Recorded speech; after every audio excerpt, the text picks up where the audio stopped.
está en la línea telefónica el doctor Jorge Castañeda, politólogo, analista en este espacio informativo, a quien agradecemos mucho, como siempre, su colaboración. Jorge, ¿cómo te va? Buenas tardes. ¿Qué tal, Pepe? Buenas tardes, ¿cómo te va? Gusto saludarte. Al contrario, muchas gracias. Escuchábamos hace un momento a un profesor de la Universidad de Cuba, periodista también. Queríamos escuchar tu punto de vista, Jorge, de esta ceremonia, su significado, su profundidad y su trascendencia.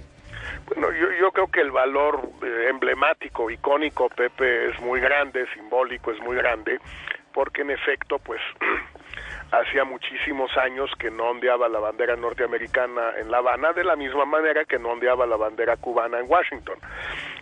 Hay que recordar, sin embargo, que el edificio que ahora se llama Embajada de Estados Unidos ha sido la sede de la sección de intereses de Estados Unidos en La Habana desde 1978, es decir, desde hace ya casi 40 años. Entonces tampoco, digamos, hay que subrayar el valor simbólico, importantísimo, y no necesariamente exagerar el valor más material. Segundo, creo que el secretario Kerry hizo un discurso muy importante, muy sensato, muy equilibrado, y trató de equilibrar también las cosas al no invitar a la disidencia cubana a la ceremonia en la embajada, pero sí invitar a los disidentes a una recepción en la residencia del encargado de la sección de intereses, que es el equivalente del embajador y que ha habido en Cuba desde 1978. Eso muestra, por cierto, que se puede al mismo tiempo tener una relación correcta, como Estados Unidos ahora tiene con Cuba, con el gobierno cubano, y al mismo tiempo tener interlocución con los disidentes cubanos, porque son una parte de la sociedad cubana, una parte grande o pequeña nadie sabe, porque como no hay elecciones, pues es imposible saberlo. Ahora, de aquí en adelante, ¿qué pasa, Pepe? Pues es lo que vamos a ver, es lo que habrá que saber si aumenta el número de visas que pueden procesar los norteamericanos en Cuba para la inmensa cantidad de cubanos que quieren irse, sobre todo ahora que temen que termine la política de Estados Unidos de darle residencia a cualquier cubano que pise territorio norteamericano, los famosos pies secos. Habrá que ver si sí o no están los votos en el Senado en particular para levantar el embargo, boicot o bloqueo, como le dicen los cubanos. Yo creo que no, pero habrá que verlo. Y habrá que ver también si toda la hipérbole que hay a propósito de inversiones, colas de inversionistas que quieren llegar a Cuba, en efecto existen, o si no se parecen un poco a las colas de inversionistas que querían venir a otros países que estaban gozando de un momento, ya no me acuerdo cuál era el término, Pepe. Jorge Castañeda, amenazan los republicanos que de ganar la presidencia en las próximas elecciones, ellos van a volver a romper relaciones con Cuba. Bueno, lo dijo el senador Marco Rubio de Florida hoy, que es de ascendencia cubana. No creo que haya que tomar eso de manera demasiado literal, o sea, al pie de la letra. Yo creo que son posturas de campaña. Estas cosas, una vez que se dan, es muy difícil revertirlas. Lo que sí es cierto es que me parece difícil que con una mayoría republicana en el Senado y en la Cámara de Representantes, tanto ahora como después de las elecciones del 16, se pueda levantar el bloqueo.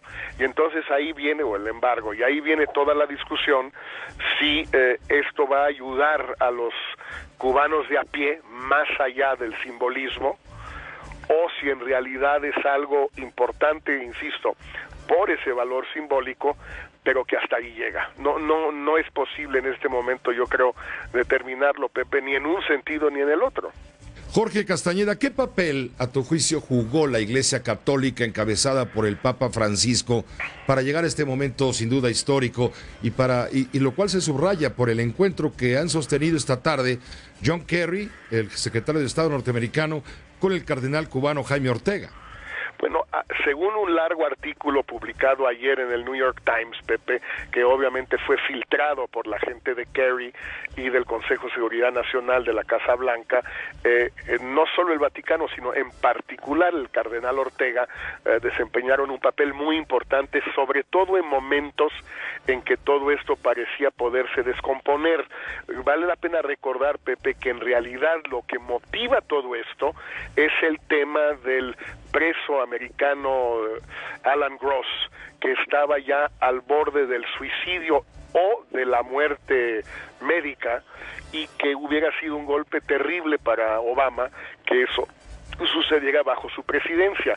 Fue a partir de ahí que se detona la negociación, y en varios momentos, según este artículo de ayer, sobre todo el cardenal Ortega, más que el Vaticano, parecen haber desempeñado un papel importantísimo, incluso en un viaje que hizo el cardenal Ortega a Washington, donde habló en la Universidad de Georgetown, que, como se sabe, Pepe, es una universidad jesuita, y el Papa Francisco I es jesuita. Entonces, todo esto se va juntando, son los pedazos del rompecabezas que vamos armando conforme se filtran.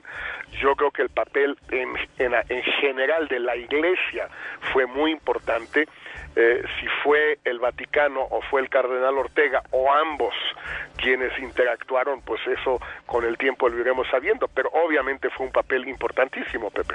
En señal de buena voluntad, hoy al al secretario de Estado, Kerry, Jorge, lo llevaron a un barrio que tú conoces muy bien, la Vieja Habana. Por supuesto, lo quisieron llevar, él quiso hacer su caminata por ahí, que muchísimos hemos hecho a lo largo de los años. La última vez que lo hice yo fue con el comandante Fidel Castro y con el presidente Vicente Fox. Sí, fue cuando estaba en esta visita de Estado del presidente Fox a La Habana, fue cuando tú convocaste aquella conferencia de prensa que enfrió la relación entre México y La Habana, entre México y Cuba, porque tú apelaste a un diálogo abierto también con la disidencia, lo cual molestó al gobierno cubano. Bueno, Fox recibió a los disidentes en la Embajada de México, de la misma manera en que Kerry está recibiendo a los disidentes en la residencia. En el caso de México, la residencia y la embajada están muy cerca la una de la otra, como lo está haciendo Kerry ahora, y en efecto se pudo hacer entonces, se puede hacer ahora. Hay gobiernos como el del presidente Peña Nieto y del presidente Felipe Calderón que han preferido no hacer lo que Estados Unidos sí se atreve a hacer, es decir, por un lado, normalizar relaciones con el gobierno de Cuba, y por el otro, entrevistarse y platicar y conversar con los disidentes cubanos, como lo haría cualquier gobierno democrático. Jorge, ¿te acuerdas qué te dijo Fidel Castro aquel día cuando se lleva a cabo la recepción oficial del presidente Fox en el Palacio de Gobierno de Cuba, de La Habana, y se queda contigo Fidel Castro unos segundos y hasta te señala con el dedo? ¿Qué te dijo? Mira, lo que yo recuerdo, Pepe, pero es muy posible que lo haya inventado yo en aquel momento y ahora ya se me grabó como recuerdo, pero lo que yo recuerdo me dijo: ¿por qué tienes esa cara de enojado, güero? Ya, tranquilo. Porque sí me decía güero desde los años en que iba yo a verlo con mi padre, en los años 80, 81, 82. Entonces, es lo que yo recuerdo que me dijo, pero ve tú a saber si en efecto lo dijo, o esas son las cosas que uno va construyendo en la memoria. ¿O te regañó por travieso? No creo que por eso, no. Yo creo que más bien si era posible que dijera, bueno, ¿por qué estás así cara de malhumorado? Quizás eso fue el sentido de lo que quiso decir, y la verdad estaba yo bastante tenso porque teníamos el tema de los disidentes al día siguiente. Era una operación política muy complicada.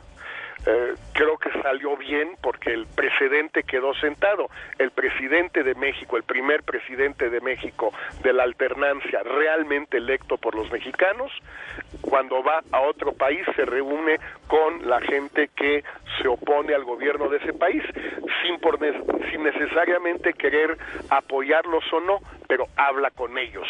Eso a mí me enorgullece mucho, sé que a Fox también le enorgullece mucho, veo que Kerry quiso hacer exactamente lo mismo y me da mucho gusto que esto se vaya volviendo una práctica ya cada vez más normal en la vida democrática que debe imperar algún día en Cuba. Las imágenes de La Habana que han llegado el día de hoy con motivo de esta ceremonia, los paseos de Kerry por La Habana Vieja, en fin, pues muestran a un país que, comparado con el país que tú recorriste cuando eras el secretario de Relaciones Exteriores, parece que quedó detenido en el tiempo. Sin embargo, hoy en la historia ya hay una movilidad. El mundo está cambiando, no cabe duda. No, sí, Pepe, yo creo que Cuba ha cambiado muchísimo desde entonces y va a cambiar más todavía. La gran pregunta es si los cambios se están produciendo a la velocidad que exige la modernidad, que exige la población cubana, que exige América Latina. Acuérdate, todo esto empezó en 2006, Pepe, cuando se enferma Fidel Castro y en los hechos toma el poder Raúl. Bueno, van a ser pronto 10 años, ¿eh? Pronto, falta uno, ¿sí? Sí, pues bueno, ya son muchos, es decir, no es que ayer empezaron los cambios, no, empezaron hace 9 años y tal vez todo esto va muy lento y tal vez todo esto pues no está redituándole a los cubanos de a pie como mucha gente quisiera. Jorge Castañeda, agradecemos mucho, como siempre, tu colaboración. Al contrario, Pepe, un abrazo muy apretado. Igualmente para ti, gracias. El doctor Jorge Castañeda, politólogo, comentarista en este espacio informativo